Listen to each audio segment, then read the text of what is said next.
Hey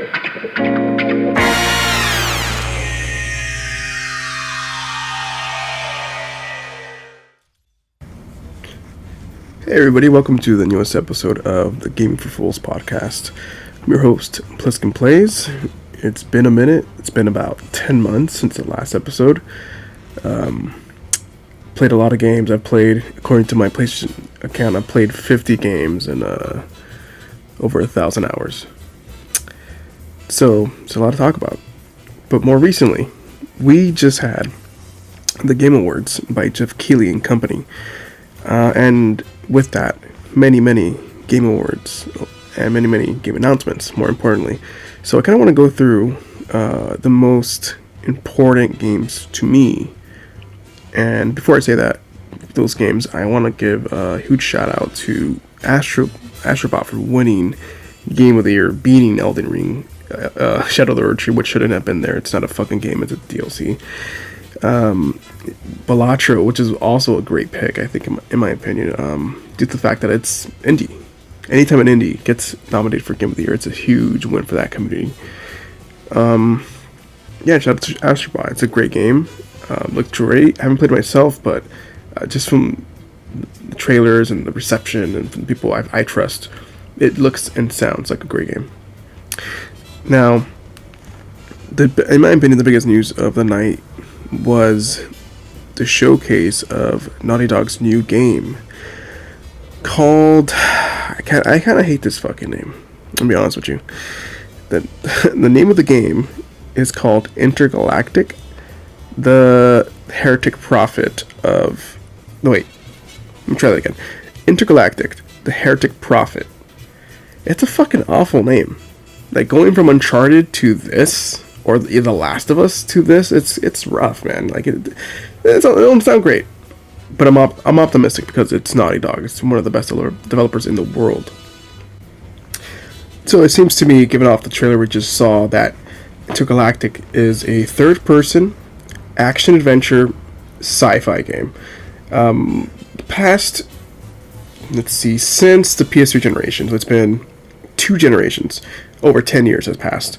Naughty Dog has made nothing but third-person, over-the-shoulder, cinematic, action-adventure games. With the exception of The Last of Us, which is more survival horror. Well, survival, I would say. I expect this to be no different. The tone was a little more lighthearted, easygoing than, say, The Last of Us. So I expect it to be a little more on the action side than the survival side, like The Last of Us was. I'm excited for it. I think it's going to be a great game. I need to see it running gameplay. Even though this whole entire cinematic was in game, it looked amazing. I want to see moment-to-moment gameplay. I need to be sold on what this is. We got a little taste of that when the police came for me for my horrible take. But there's a moment at the end of the trailer where this female protagonist, she takes out a sword and starts doing this melee combat towards this big robotic enemy. And I suspect that this one may have a focus on melee combat. Naughty Dog has always had a small focus on melee combat since the Uncharted days. And so I'm wondering if melee combat's going to play a more pivotal role in this upcoming game. Maybe a la to like a light Soulsborne. Who knows? Like, who knows where they can take this game. Naughty Dog has never done that before, and I want to see Naughty Dog do something new, which is why I'm so happy about this announcement. We haven't seen a new Naughty Dog IP in over 10 years, so I'm really happy about this announcement. So that is Intergalactic by Naughty Dog, coming out, I would guess, late 2020. This has been in development since 2020. It's a COVID game. It's still not out yet. It's the first time we got a glimpse of it in the 4-year development cycle, so it's bound to come out within 24 months max, I would hope. Alright, let's keep it moving. Next game announced was Okami. It's a sequel to this beloved PS2 game. Gorgeous art direction. It's a great game by Capcom. Very old game. I was kind of shocked when they announced this for two reasons. It had been a long time since the first entry, and then secondly, it was so late into the showtime, the show's runtime. I thought that was going to be the last announcement. It was kind of wild, but turned out it wasn't. Intergalactic was, but I'm happy to see this get announced. It's going to be good. And yeah, keep an eye out for it. Just started production. We're not gonna see it for at least 4 or 5 years, maybe a little less due to its smaller scale. Maybe probably 3, 4, but time will tell. Next up, Elden Ring got a standalone co-op spin-off expansion. This is coming out summer. No, actually, there's no time window for it. It's only 2025. I would guess summertime, maybe Q4 at the latest. This would be a really good Q4 game. Would also be a good summer game. Would also be a good Q1 game. FromSoft has been killing it with the last couple games. It's just absolute fucking magic. This game, I don't think would be any different. I think adding co-op to the experience is only going to enhance it and will be a good starting point for players who are curious about the Soulsborne genre and gameplay flow. I think this is going to be a good way to get players initiated and maybe even carried for the first couple of boss fights, but then, hey, you know what if they fucking get a hang of it and they go backwards to get the Dark Souls trilogy, Demon Souls, Lies of P, Bloodborne, Sekiro. I think it's just going to be a really good entry point into that whole Soulsborne world. It's going to be good, man. I got to catch up and play Elden Ring and then Erdtree and then this before it comes out. Got to be coming out to everything aside from Switch 2025. Let's see, what else? Let me see. Oh man, so excited for this one. This is Mafia: The Old Country trailer. This is a linear narrative-driven sequel to, I believe, the first Mafia game.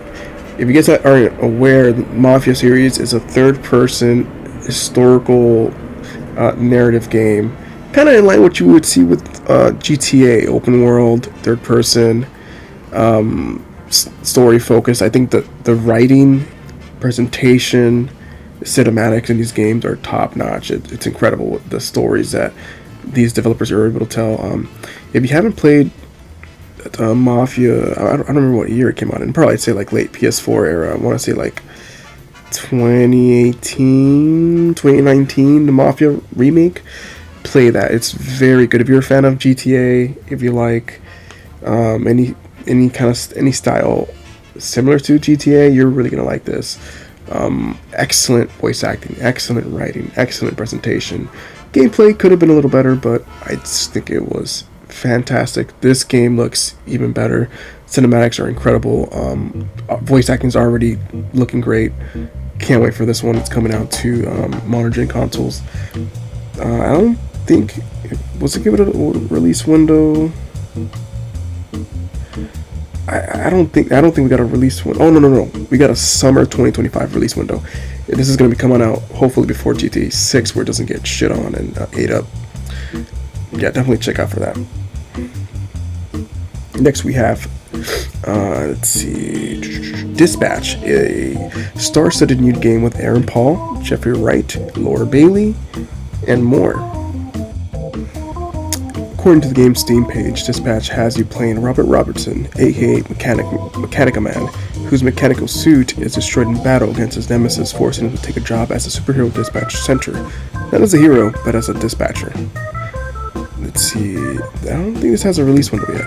Keep an eye on it. It has some good voice actors, so it could be good. Next up, we have Take-Two's developers Joseph Fares' new game called Split Fiction. It's going to be, of course, a co-op title. It's going to be starring two writers who wind up in the same simulation of one of their stories. So essentially, these writers are making stories. The stories become actualized, they become real, and they get inserted into these adventures that they're writing, kind of like a Alan Wake situation. Definitely more kid-friendly, lighthearted. It's gonna be good.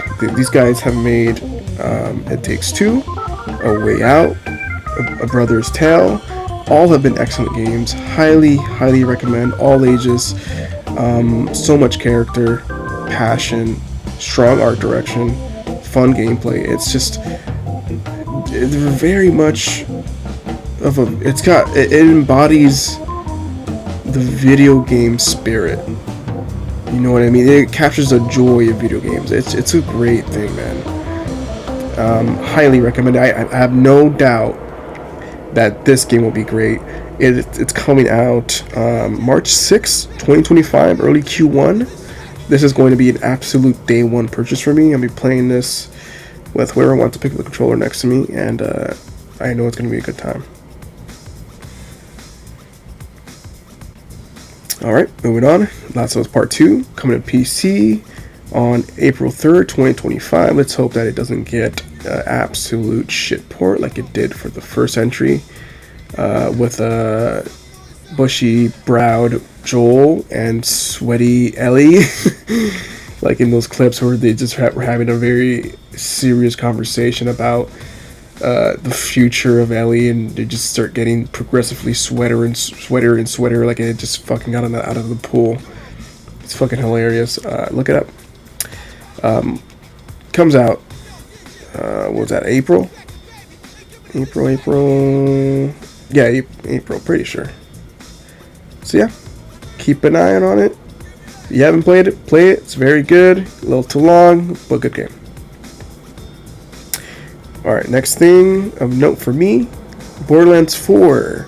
We got gameplay footage of Borderlands 4. We've already known about this. It was announced a while back. No gameplay shown until tonight. I am opting out of this trailer because I'm still actually playing my virgin playthrough of Borderlands 3 as we speak. So I'm sure there's going to be spoilers of some kind. So I'm going to kind of chill on that for a bit, but I'm gonna be, again, it's gonna be a day one purchase for me. This is a 2025 game, I would imagine. Yakuza got a new project, calling it Project Sentry. It's a game set in 1915, looks to be very much like Yakuza. However, it does look a bit gorier and includes some alt history angle, and I love gore, and I love alternate history, stuff like Wolfenstein, stuff like the Order 1886, Fallout. I mean, dude, I love that kind of shit. It's gonna be a easy day one for me too. Let's see, not much else from here. I don't remember the name. I think it's called a Wolf's Den, right? The Payday developed first-person heist game. That looks great. I'm gonna be playing that day one as well. I love Payday 1 and 2.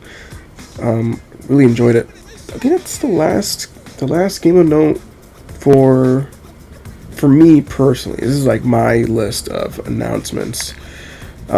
Speaking towards the Game Awards, I think this year was a lot stronger, and it's definitely worth a watch if you haven't seen it already. That said, that's it for me. Thank you guys for listening, for watching. Hope you guys enjoyed. I will see you guys on the next one.